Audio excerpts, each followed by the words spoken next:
Olá, sextuno, bom dia. Hoje mais uma aula de ciências para nós e nós vamos falar sobre o tema as propriedades da água. Nós vemos falando sobre as mudanças de estado físico, a água como ela é encontrada nos seres humanos, nos seres vivos e também no ambiente, né?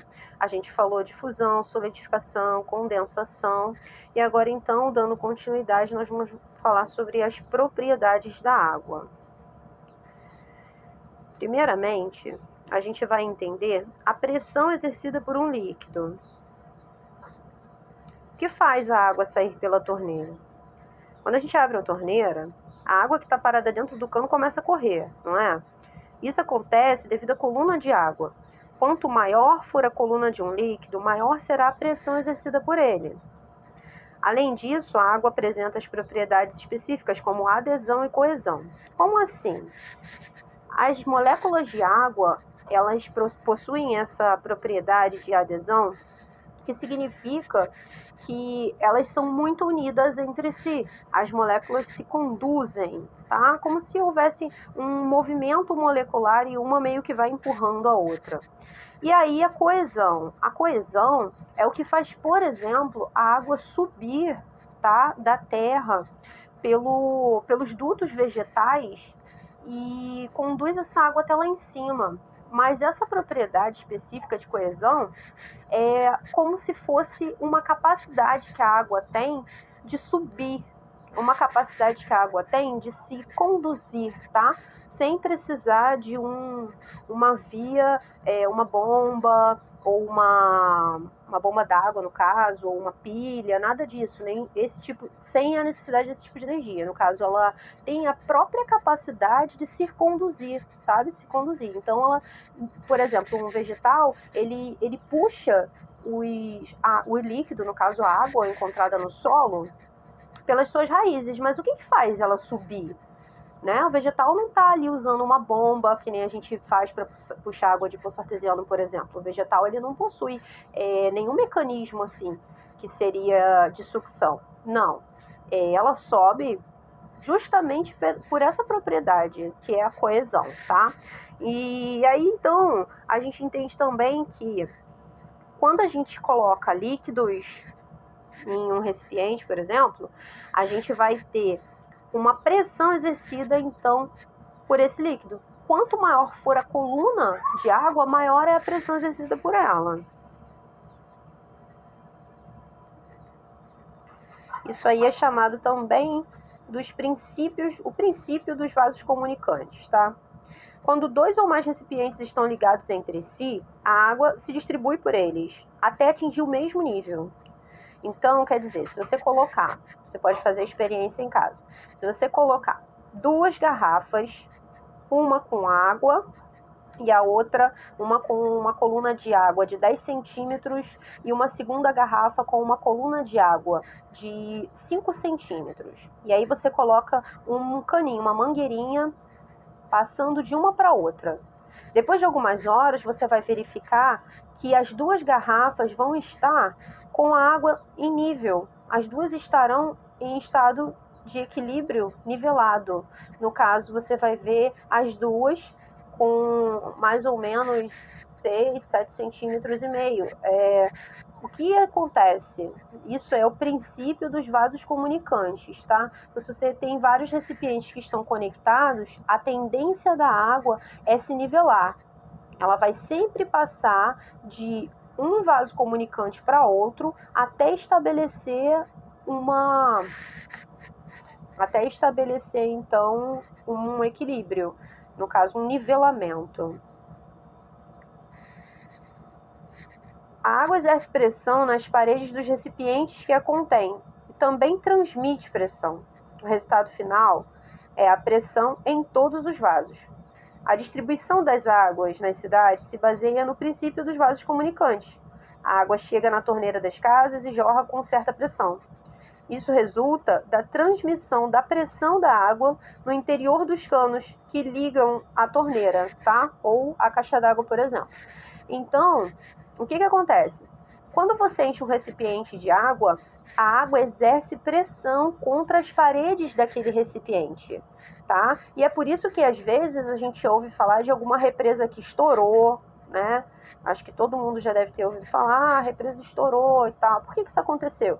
Porque a massa de água, a quantidade de água que estava ali naquela represa, estava exercendo pressão nas paredes da represa. E aí, em algum momento, vem a se estourar e essa pressão acaba sendo maior, às vezes, do que o muro ou a contenção que está segurando essa água, tá? Então, da mesma forma que a água exerce pressão também numa garrafa. Quando você enche uma garrafa, existe a pressão da água nas paredes dessa garrafa. E você tem como verificar isso se você encher uma garrafa PET e você encher ela até a boca e você tampar, você sente que a garrafa ficou rígida. Por que acontece isso? Porque a água está ali exercendo pressão contra as paredes, tá? Dessa garrafa. Agora a gente vai entender um pouquinho sobre peso e empuxo. Se a massa de água for maior do que o corpo mergulhado nela, esse será empurrado para cima. Empuxo é o nome dado à força exercida por um fluido sobre um objeto, mergulhado total ou parcialmente nele, também conhecido como princípio de Arquimedes. O empuxo sempre apresenta direção vertical e sentido para cima, tá?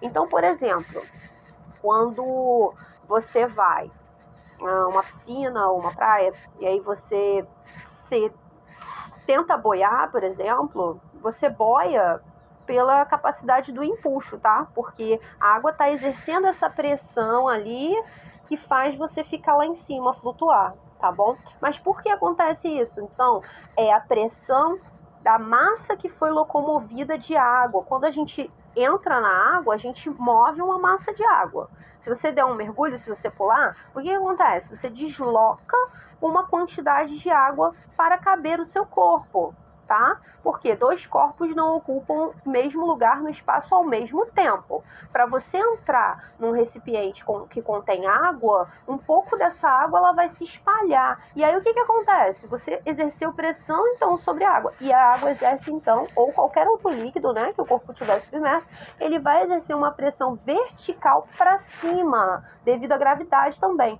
Então o que acontece? Ele exerce uma pressão contrária nos corpos, tá? Então é por isso que, por exemplo, os mergulhadores, quando vão fazer algum tipo de pesquisa, ou vão mergulhar e realizar qualquer tipo de estudos em determinadas profundidades, ele precisa de uma roupa especial para fazer isso. E mesmo assim, ele precisa de equipamentos que mantenham a pressão dele equilibrada com a pressão da coluna de água que ele está mergulhado. Ou seja, quanto mais profundo, maior a coluna de água. E quanto maior a coluna de água, maior a pressão exercida sobre o corpo. E se esse mergulhador ele não tivesse os equipamentos especiais para fazer esse tipo de mergulho, ele poderia morrer, tá? Porque a pressão sobre o corpo faria o corpo se desintegrar. E mesmo assim, utilizando todo equipamento especial, ele precisa subir devagar para que não ocorram bolhas nos líquidos do seu corpo, tá? Se ele subisse muito rápido, poderiam ocorrer bolhas no líquido do corpo desse mergulhador e ele poderia ter consequências graves até a morte, tá? Então, o que acontece? Ele precisa de um equipamento especial, uma roupa especial, para evitar, então, que ele sofra tanto atrito com a pressão da profundidade. Mesmo assim, são respeitados certos limites. O mergulhador não pode entrar à mesma profundidade que um submarino, por exemplo, tá? Os submarinos, eles são construídos já para justamente equilibrar a pressão entre o submarino e o meio onde ele está mergulhado. O princípio de Arquimedes. Arquimedes foi um cientista grego que viveu entre 287 a.C. e 212 a.C. Muito curioso com o fato de certos corpos flutuarem, percebeu, tomando um banho de banheira, que a água empurrava seu corpo para cima. O princípio de Arquimedes nos fala que todo corpo que se encontra imerso em um fluido, ou seja, um líquido, recebe a ação de uma força vertical para cima, cuja intensidade é igual ao peso do corpo que está dentro do fluido, tá? Então, a intensidade dessa força que vai ser exercida no empuxo, tá? É a intensidade do corpo que está mergulhado ali. Ele vai receber mais pressão quanto maior for a massa, então, desse corpo. Observem aí esse experimento, que é justamente baseado, então, nessa descoberta de Arquimedes, tá? A balança está equilibrada. Portanto, a massa da direita equivale à massa do corpo, mais a massa da pedra, que no caso aí é um pedaço de chumbo. Observando aí a figura B, você vê. Quando a pedra é mergulhada do outro lado, no recipiente com água, ocorre o desequilíbrio da balança, indicando uma redução na força exercida pelo lado esquerdo da balança. Acontece também o deslocamento do volume da água igual ao volume da pedra mergulhada. Ou seja, essa água que vocês veem na figura B transbordando é a água que estava contida exatamente onde agora está contida a pedra. A pedra mergulhou, um corpo entra e uma massa de água é deslocada.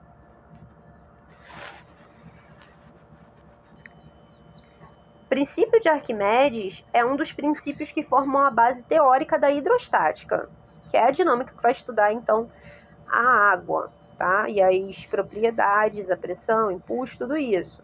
Certamente você já teve a sensação de que os corpos submersos em uma piscina aparentam diminuir seus pesos. Ou já se perguntou por que um cubo de gelo fica boiando na superfície de um copo contendo água. Esses e outros diversos exemplos que ocorrem no nosso cotidiano são aplicações do princípio de Arquimedes.